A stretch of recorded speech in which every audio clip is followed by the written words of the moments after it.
Hello everyone, welcome back. In the previous video, we have seen that how the operation is performed with the list of items. And in this video, we will learn about the basic concepts of the form management. So let me quickly comment it out and go to the component folder, and inside this component folder, create a new file. And the file name is suppose form component.jsx, and here you create a functional component rfce and import this component inside app.js. So here is our form component,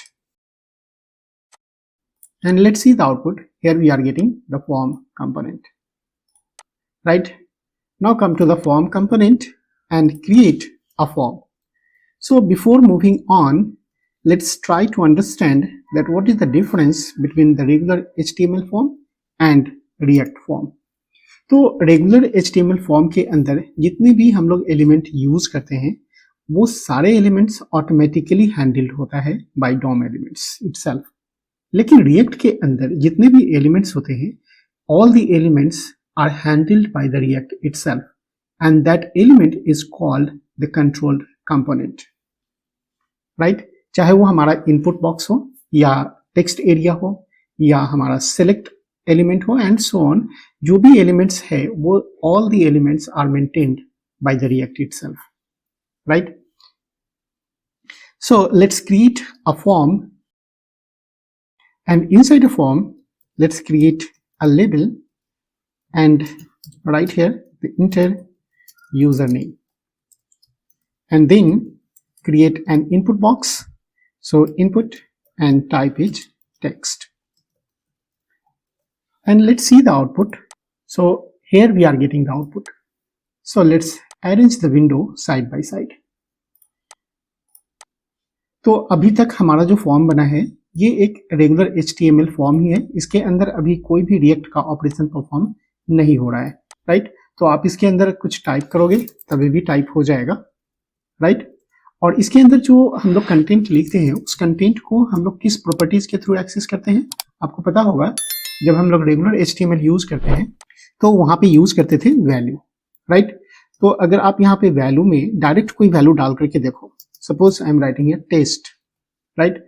तो यहाँ पे test तो आ गया, लेकिन अगर आप इसको delete करना चाहो बैक स्पेस के थ्रू या फिर कुछ टाइप करना चाहो तो कुछ भी नहीं होगा, because these elements are maintained by React, right? तो यहाँ पे पहला पॉइंट आपको याद रखना है कि जो वैल्यू होगा उस वैल्यू के अंदर कोई भी फिक्स्ड डेटा नहीं रहेगा, राइट? क्यों नहीं रहेगा इसको समझना है यहाँ पे कि जब भी आप इसके अंदर कोई कंटेंट टाइप करते हो, कुछ भी लिखते हो यहाँ पे, राइट, तो इसका टेक्स्ट जो होता है वो चेंज होता है, राइट? इसका वैल्यू अपडेट होता है। जैसे अगर यहाँ पे टेस्ट है, अगर मैंने 1 लिखा तो इसका वैल्यू अपडेट होकर के हो जाना चाहिए था टेस्ट 1, राइट? लेकिन ये नहीं हो रहा है because that event is to be handled by React itself. तो अब कैसे रिएक्ट हैंडल करेगा कि इसके डेटा को अपडेट करेगा, और आपको पता है कि ये डेटा अगर अपडेट करना होगा तो मुझे स्टेट मेंटेन रखना पड़ेगा, right?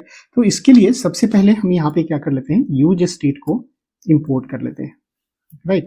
So here I'm importing the use state, और यूज स्टेट हुक हम लोगों ने प्रीवियस वीडियो में कवर किया था, तो अगर आप लोगों ने नहीं देखा है तो यूज स्टेट क्या होता है आप पीछे वाले वीडियो में देख लीजिएगा, राइट?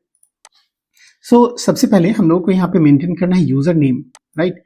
तो यूजर नेम को मेंटेन करने के लिए हम यहाँ पे एक वेरिएबल बना लेते हैं const and then user name, right? And this is to be handled by set username method and create a use state and initialize with an empty string, right? अब यहाँ पे जो वैल्यू है हमारा यूजर नेम, ये user name हम लोग यहाँ पे डाल देते हैं, राइट? तो जब भी हमारा स्टेट चेंज होगा तो हमारा जो कंपोनेंट है वो री रेंडर होगा, और जैसे ही री रेंडर होगा इसका वैल्यू अपडेट हो जाएगा, राइट?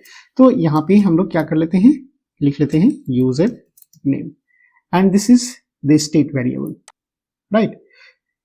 अब यहाँ पे जो वैल्यू हमने लिखा वो वैल्यू तो यहाँ पे अपडेट हो गया, कैसे अपडेट हुआ या नहीं हुआ कैसे पता चलेगा? तो यहाँ पे आप डाल करके देख लो कि suppose I am writing here dummy, so it is initialise with dummy value, right. लेकिन अभी भी अगर आप इसके अंदर टाइप करोगे तो कुछ भी टाइप नहीं होगा, राइट। मैं यहाँ पे कुछ भी टाइप कर रहा हूँ लेकिन टाइप नहीं हो रहा है, क्योंकि अभी इसका जो वैल्यू चेंज होता है उस चेंज हैंडलर को हमने अभी इंप्लीमेंट नहीं किया है, राइट। तो इसका कंटेंट चेंज होगा तो कौन सा इवेंट हम लोगों को यूज करना पड़ेगा?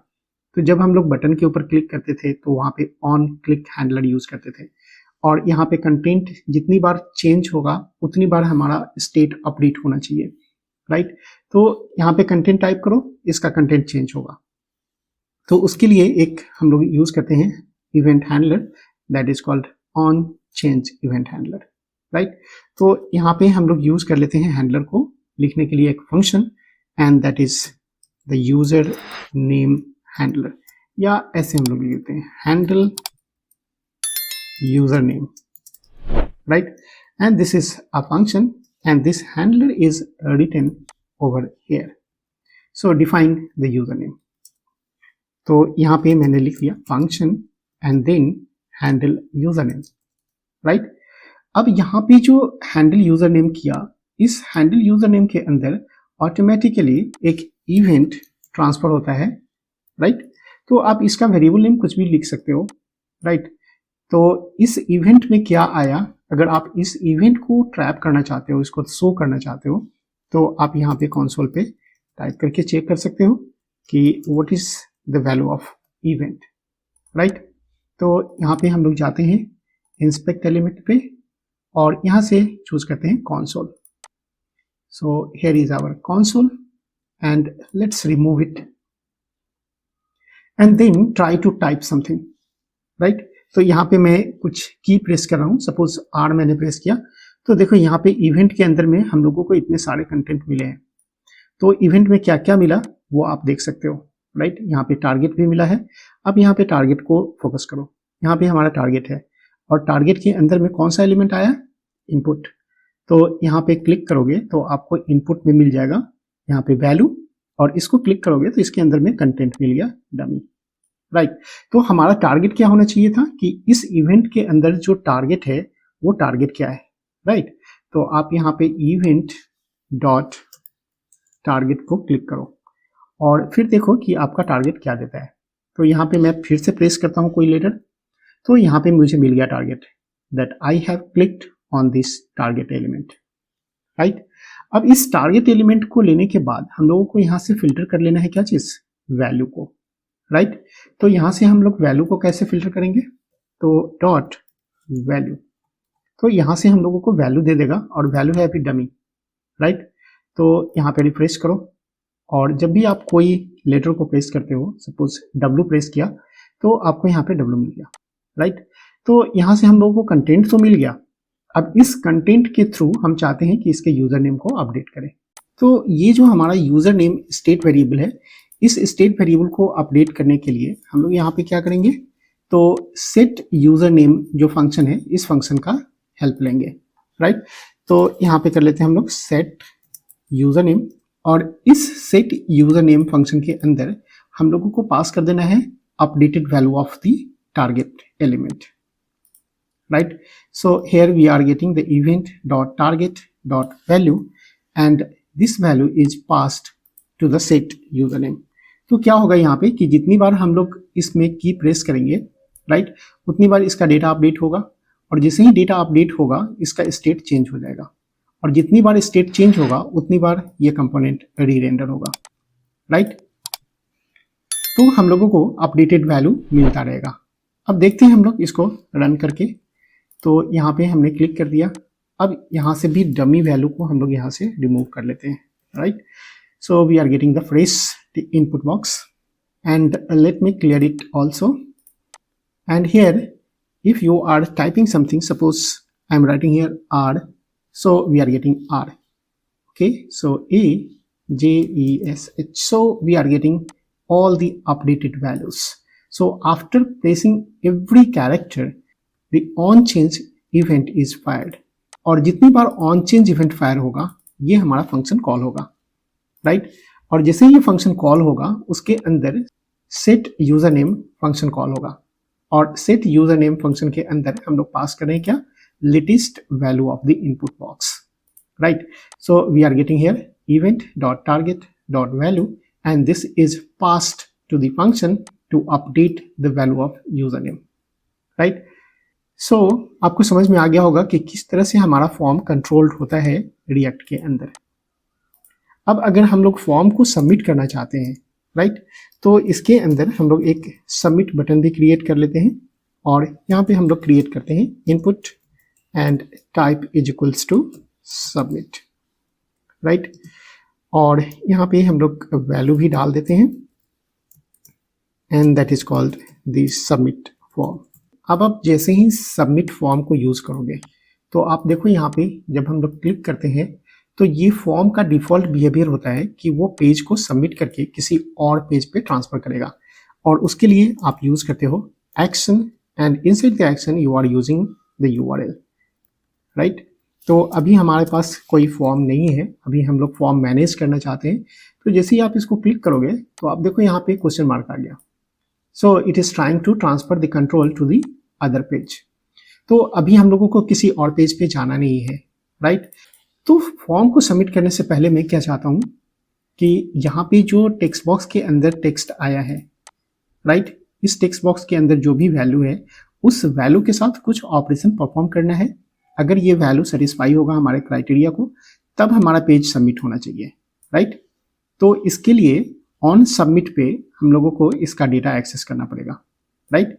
तो यहाँ पे हम लोग क्या कर देते हैं, एक इवेंट हैंडलर यूज कर लेते हैं ऑन सबमिट, राइट. एंड यहाँ पे हम लोग लिख लेते हैं handle user form and again this function is to be defined. तो यहाँ पे हम लोग फंक्शन बना लेते हैं और function is handle form, right. अब यहाँ पे हम लोग क्या करना चाहते हैं कि इस टेक्स्ट बॉक्स के अंदर जो भी कंटेंट है, राइट, उस कंटेंट को एक्सेस करो. कब, जब हम लोग इस बटन पे क्लिक करेंगे, राइट. और जैसे ही बटन को देखो, अभी आप अगर इसको क्लिक करोगे तो ये फॉर्म सबमिट हो जाता है और इसका कंटेंट क्लियर हो जाता है. लेकिन हम ऐसा नहीं चाहते हैं. हम क्या चाहते हैं कि इसके कंटेंट को पहले वेरीफाई करो कि हमारे क्राइटेरिया को फुलफिल कर रहा है या नहीं कर रहा है. अगर क्राइटेरिया फुलफिल होगा तभी पेज सबमिट होगा, अदरवाइज नहीं होगा, राइट. तो यहाँ से हम लोग इस फॉर्म को सबमिट होने से कैसे रोकेंगे. तो सबसे पहला काम, तो आप इसके अंदर में एक इवेंट को रिसीव करो, राइट. और सबसे पहले हम लोग इसको स्टॉप करते हैं, that is the event dot prevent default. तो जब आप इसको ट्राई करोगे, अभी फॉर्म को क्लिक करो और यहाँ पे हम लोग कुछ टाइप करते हैं और फॉर्म को सबमिट करते हैं. तो देखो मेरा फॉर्म सबमिट नहीं हुआ. और अगर आप यहाँ के क्वेश्चन मार्क से कंफ्यूज हो तो पहले इसको रिफ्रेश करो, राइट. और यहाँ पे हम लोग कुछ टाइप किया और फॉर्म सबमिट को क्लिक किया, राइट. तो कुछ भी नहीं हुआ, फॉर्म सबमिट नहीं हुआ. लेकिन फॉर्म जब सबमिट नहीं हुआ तो इसके कंटेंट को मुझे वेरीफाई करना है. तो ये कंटेंट हम कैसे एक्सेस करेंगे. तो ये कंटेंट तो हमारे पास है ना यूजर नेम के अंदर, स्टेट वेरिएबल के अंदर है. तो यहाँ पे आप अगर चाहते हो कि कंसोल करके चेक कर ले तो console and then type here user name, right. तो यहाँ पे हम लोग अभी रिफ्रेश करते हैं और लिखते हैं suppose Aditya and then submit the form. So we are getting here Aditya, right. अब जब आपके पास ये डेटा मिल गया तो इस डेटा के साथ आप कोई भी ऑपरेशन परफॉर्म कर सकते हो. Suppose I want to check here that if username is equals to admin, then print here console log valid user. Otherwise, you have to print invalid user. So here is our console log and I'm writing here invalid user, right. So refresh the page and if I'm writing here suppose Aditya and then submit the form, then you are getting here invalid user. और अगर यहाँ पे हम लोग डाल देते हैं admin and then submit the form, you are getting here valid user. So I hope आपको समझ में आ गया होगा कि हम लोग फॉर्म को कैसे हैंडल करते हैं. और सेम ऑपरेशन आप परफॉर्म कर सकते हो क्लास कंपोनेंट के साथ भी, लेकिन क्लास कंपोनेंट के साथ कैसे करेंगे वो आप लोग खुद ट्राई करना, और अगर कोई प्रॉब्लम होता है then you can write in my comment box, right? So that's all for this video. We will see you in the next video. Till then, bye bye.